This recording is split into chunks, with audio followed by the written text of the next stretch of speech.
Hi all, this again is Steph Giordano with Human Services Research Institute, or HSRI. Welcome to the second module for our NCI Refresher Training 2017-18 on the Adult In-Person Survey. In this module, we're going to take a look at pre-survey and background information collection. I just want to put out a reminder that this is intended to be a refresher and so should only be used by those of you who have done the NCI data collection in the past and have gone through a full training. Getting into the pre-survey form, we won't actually look at this, but as a reminder, this is information that is collected only prior to the meeting taking place. This is not information that is collected and analyzed by HSRI or the state. It is really only intended to assist the surveyor in setting up and conducting the survey meeting.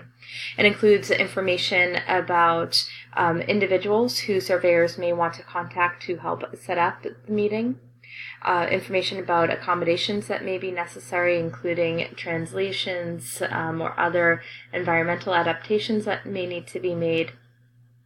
We also include bell symbols throughout the pre-survey form, which indicate that there's at least one corresponding question in Section 1 or Section 2 of the survey, where you can use a familiar name or term as part of that question.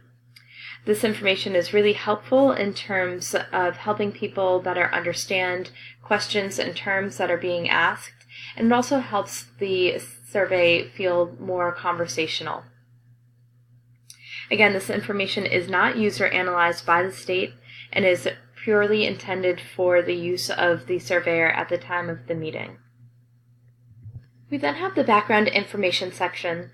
This is information that is collected, analyzed, and used for reporting. Information here is largely collected prior to the meeting taking place. However, some questions may be collected during or after the meeting takes place. The data often come from a multitude of sources, including case management records, sometimes individuals themselves, family members, or staff. Surveyors are often required to collect items for the background information and/or verify a portion of the questions in the background section. So jumping into the survey here, it's important to make sure that we are working on the most up-to-date version of the survey, so we want to make sure that this is the Adult In-Person Survey, or IPS, for the 2017-18 data collection cycle. What we're looking at here is a cover sheet that we added to the survey this year. It includes the survey code, which is provided from the state to surveyors, and these 3 additional questions here. And these following questions are handled by states a little bit differently, so you want to be in touch with your NCI coordinator about how to collect and record this information. So question SC2 is about scheduling the face-to-face meeting and specifically reasons why the meeting may not have been scheduled. This information is really helpful and important to states to be able to keep track of why it is that people may be declining the survey or why surveys may not be scheduled. Some states collect the region or county where the survey is held and where the person resides. Question SC4 determines what language the survey was conducted in, so whether it was English, Spanish, or another language. These next few pages are the pre-survey form. This again is just for surveyors to use to set up and conduct the survey itself. This information is all collected prior to the meeting taking place and again is not required, but it does include some important and helpful information to set up the meeting. For example, others who may be helpful in setting up a place to meet and knowing whether there are various accommodations that may be needed. And as mentioned earlier, there are some of these questions with the bell symbol to the left-hand side of the page. This indicates that the question connects to at least one question throughout Section 1 or Section 2 that can be used. We also see a number of these questions in the pre-survey form have a bell symbol to the left of the question.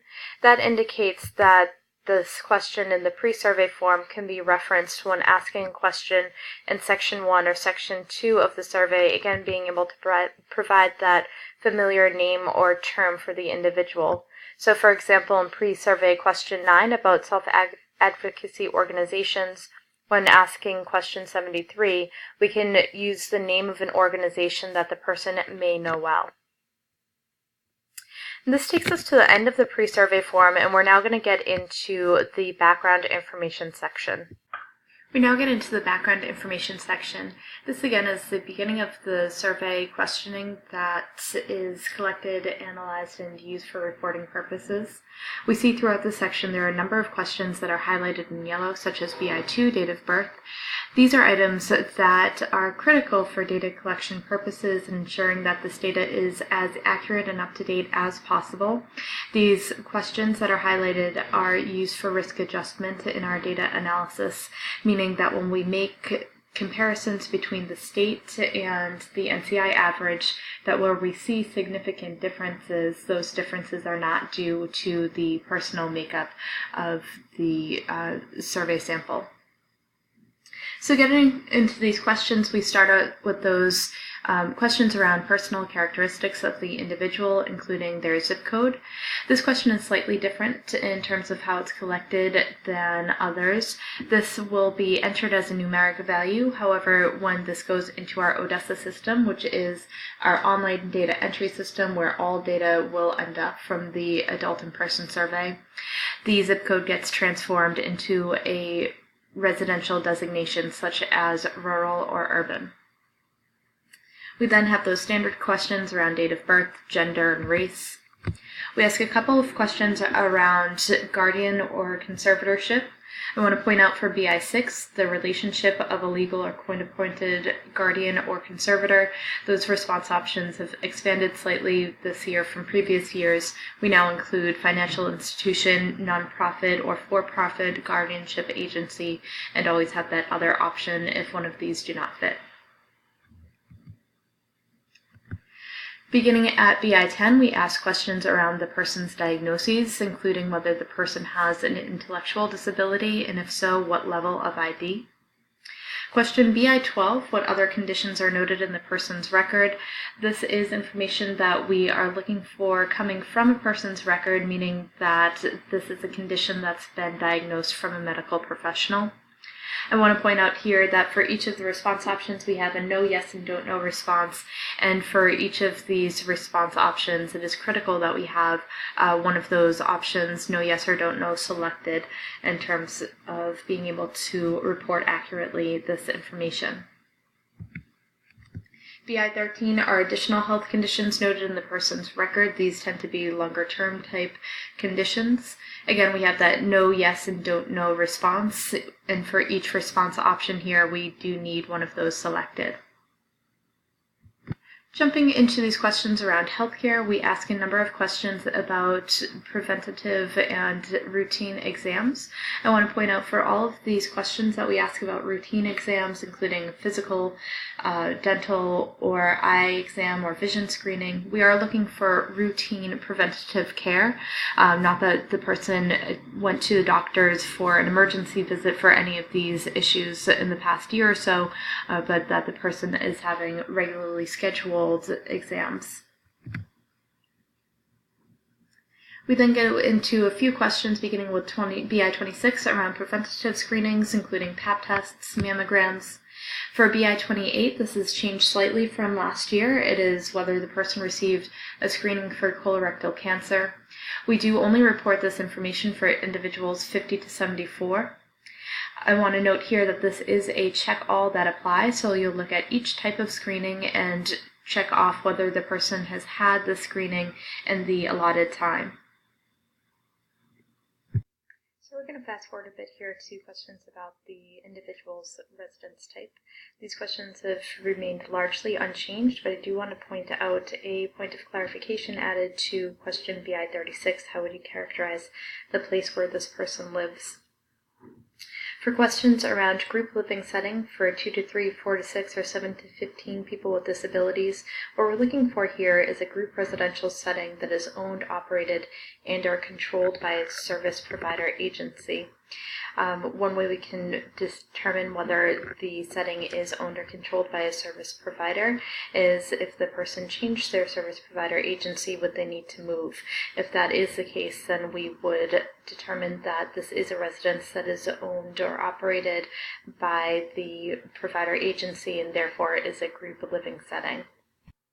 Okay, so looking at the specific activities, we begin with question BI 43, paid individual job.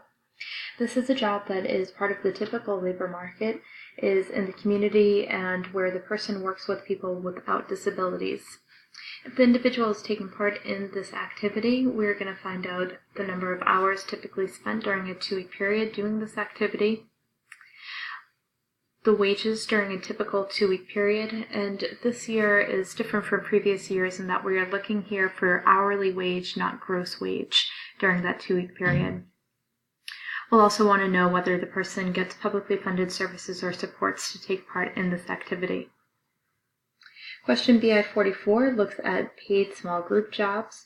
Again, this is employment that takes part in the community, but it's done with a group of no more than 8 individuals with disabilities, so a work crew or enclave, for example.